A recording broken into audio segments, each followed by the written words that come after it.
Makanya ibu-ibu di sini kalau mau sehat gampang. Jangan kok tadi wong edan. Jadilah orang gila.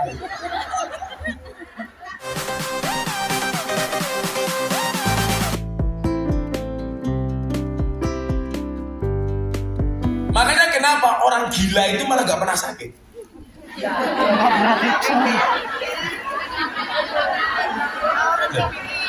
Bener kan? Saya itu pernah ngaji di rumah sakit jiwa di daerah Jawa Tengah. Saya kaget, lah ini siapa yang pengajian?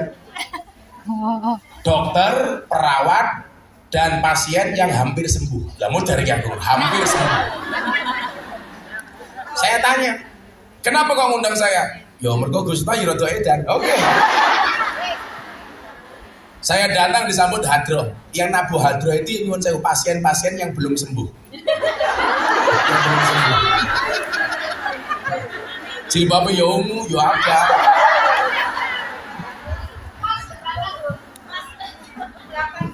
Nah, saya masuk. Dokter tuh bilang sama saya begini, Gus Miftah lihat pasien kami. Mereka itu malah jarang sakit, Gus. Buktinya apa? Kehujanan, yora pilek. Ya, makan nasi busuk, wetenge yora mules. Tidur di pinggir jalan, nggak pakai selimut, nggak masuk angin. Buktinya apa? Nggak ada orang gila minta kerokan, nggak ada. Mbok tolong aku dikeroki. Ya sing ngeroki wong kentir, sing dikeroki wong kentir. Ya. Gue malah iso ngeroki nganggo sekop. Ternyata jawabannya apa? Orang gila itu kayak kemarin pandemi pas Covid. Di Indonesia itu orang gila wirawiri di jalan itu malah nggak ada yang kena Covid. Tapi kita yang di rumah pakai masker, hati-hati. Bahkan teman saya itu beli apapun dari luar dicuci, beli buah dicuci, beli obat dicuci, beli pecel lele dicuci. Saking takutnya dengan Covid.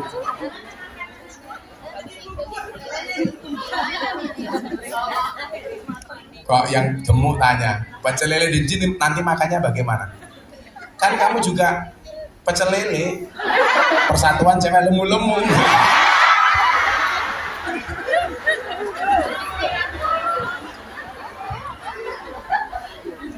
Ya kamu nggak usah baper kalau dibilang gemuk. Sorry, saya gemuk karena makan nasi. Daripada kamu kurus makan nati.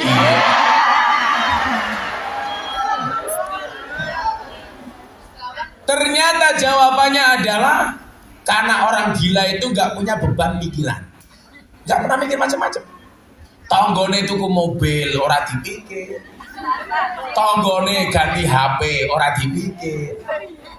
Coba kalau mbak-mbak di Hongkong ini, mohon maaf, ini ngopo meneh?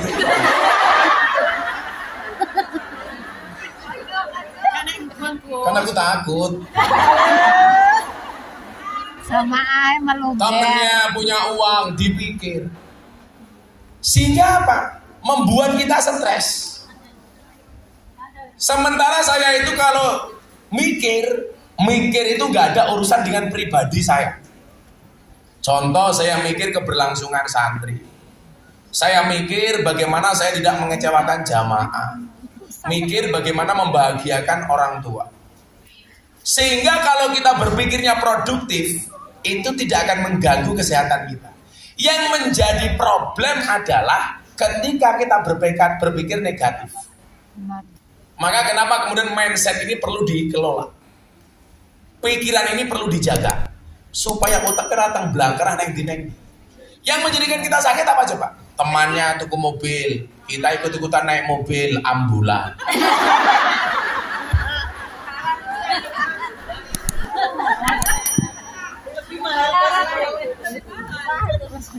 Temennya beli rumah, ikut-ikutan masuk rumah sakit. Koncone tuku tanah, melu-melu mlebu tanah, kuburan. Jadi orang gila itu nggak pernah sakit karena otaknya nggak dibebani dengan sesuatu yang berlebih.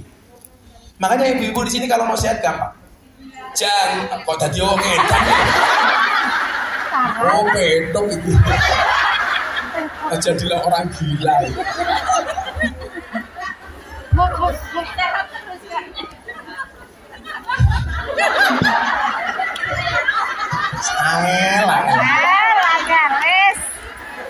sumsu. Angel tuturane. Lho, ora bahaya tah.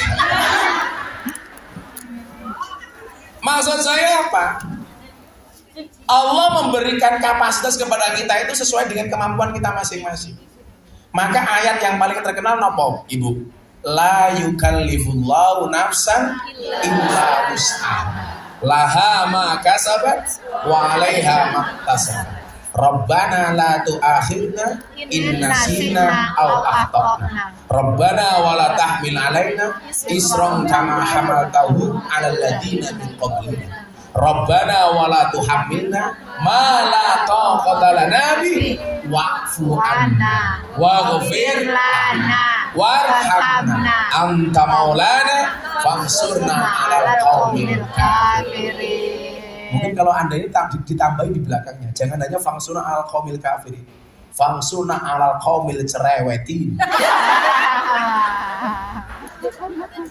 Ditambahi. Kan kalau berdoa itu fangsuna alal qaumil dzalimin, fangsuna alal qaumil kafirin dan seterusnya. Fangsuna alal qaumil munafiqin.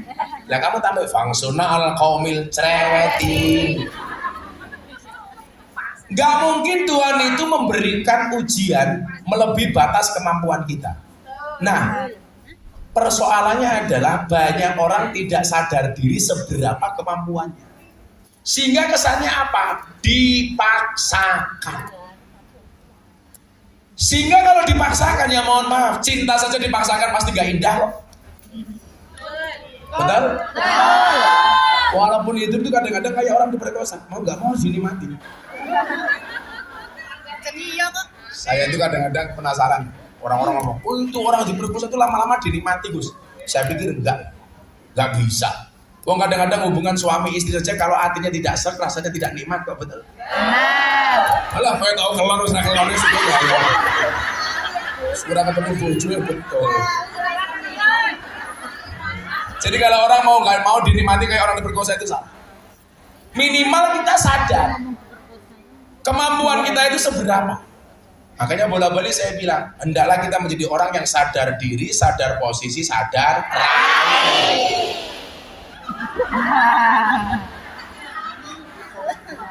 Sehingga Ibu, kita tahu posisi kita itu di mana, nggak usah dipaksakan. Contoh ya, saya tahun ini memprioritaskan berangkat haji furoda, haji khusus itu untuk bapak ibu saya, karena daftar reguler nggak berangkat. Saya kalau bapak ibu saya berangkat, bapak ibu mertua saya nggak berangkat, pasti jadi omongan. Itulah Ancen. Mau bilang wah memprioritaskan orang tua merupakan mertua. Makanya kemudian saya berinisiatif empat-empatnya saya berangkatkan bapak ibu mertua. Tahun kemarin istri saya haji itu karena nadar. Saya pengen dia berangkat haji bukan karena nadar. Akhirnya berangkat daftar 5 orang. Allah itu maha adil. Setelah saya bayar 5 orang untuk haji, sahabat saya Raffi Ahmad telepon, Gus, saya sama Nagita, sama Mami, sama tim Rans mau berangkat haji. Saya itu kok kepikiran pengen ngajak Gus Miftah dari tahun kemarin. Akhirnya coba Anda lihat, mekanisme Allah itu tidak pernah gagal. Saya bayari haji istri, bapak, ibu, mertua saya, orang tua kandung saya. Saya kemudian tahun ini bisa berangkat haji, dibayari sama Raffi Ahmad. Alhamdulillah, Masya Allah. Lah ya centara dibayari cah Hongkong lah ya mungkin toh. Iya Gus, percaya. Nggih, harus. Ya ora mampu. Maksud saya apa?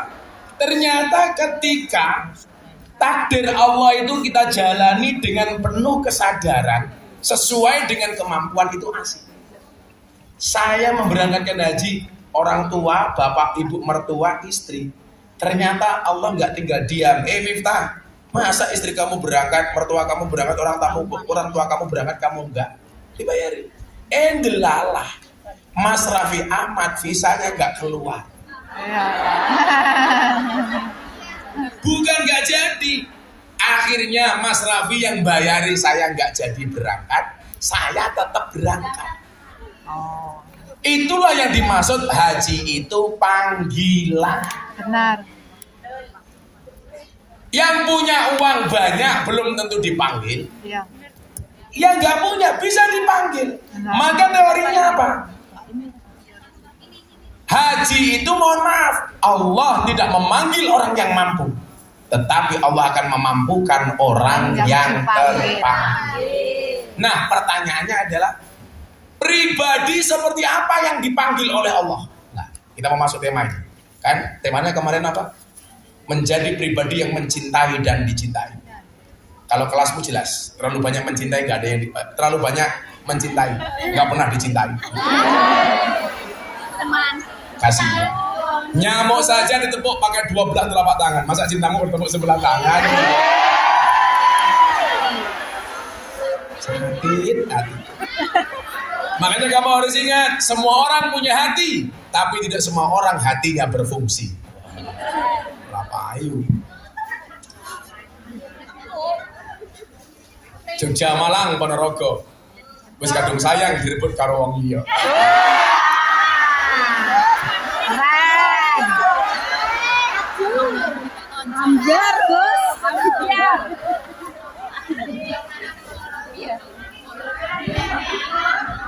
Hah?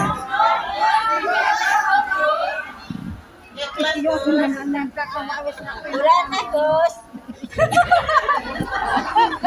Dolan ning Malang dadi marbot. Bojoku ilang diuntal karo cocok. Ini kita ayam tapi medeni wong ini. Sayur ayam lawuh kerupuk. Kita ayam jebol ati remuk. Cuaks.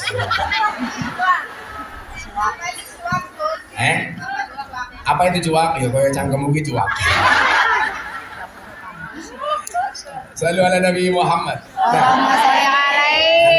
Kita mau belajar ini, bagaimana kita menjadi orang yang dicintai sama Allah. Untuk sesi pertama ini, siapkan telinga Anda, tata hati dan pikiran Anda, tatap mata saya. Bila dukun bisa membunuh tanpa menyentuh, kau pastikan kamu bisa rindu tanpa harus ketemu. Keren.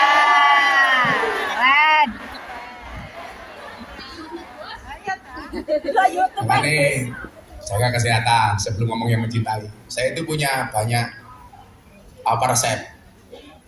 Resep yang paling saya suka itu cuma 2, madu sama dikombinasi. Karena madu plus jahe itu mengobati flu. Jadi kalau agak flu gini sebenarnya suguhannya bukan banyu putih, Riz. Madu karo jahe. Kere terus. Rugi bah, kalau diprotes kali kungyang sing wingi orang untuk tiket. Abah harus tidak lagi ke Hong Kong daripada saya mati di demo bah. Waduh. Aku lara mangkat kok kayak nulis mati tenan. Ternyata lah aku mangkat mau jadi korban nafsu nulis. Kan aku jadi galau. Madu plus jahe mengobati flu. Madu plus lemon itu untuk diet. Jadi yang gemuk-gemuk itu kamu cari lemon pakai madu. Itu diet bagus.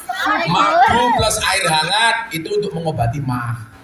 Kalau mah pakai madu sama air hangat. Madu plus mengkudu itu mengobati hipertensi. Madu plus istri perang dunia ketiga.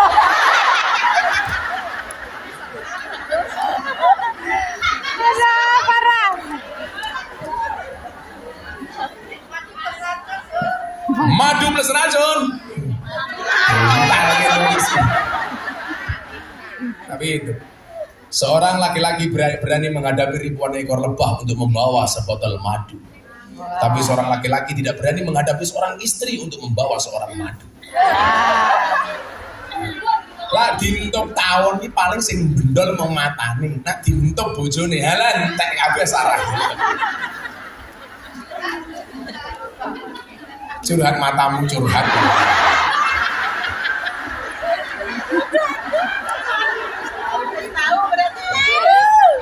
Aku wis tahu. Mungkin. Saya kemarin bernasihat pernikahan anaknya jenderal di Jakarta. Saya bilang apa? Perempuan itu akan menjadi ratu bila menikah dengan laki-laki yang tepat. Dan laki-laki akan menjadi raja bila memperlakukan istrinya seperti ratu. Wow. Mantap. Pertanyaannya, kenapa kamu di Hong Kong? Karena kamu tidak menikah dengan laki-laki yang tepat.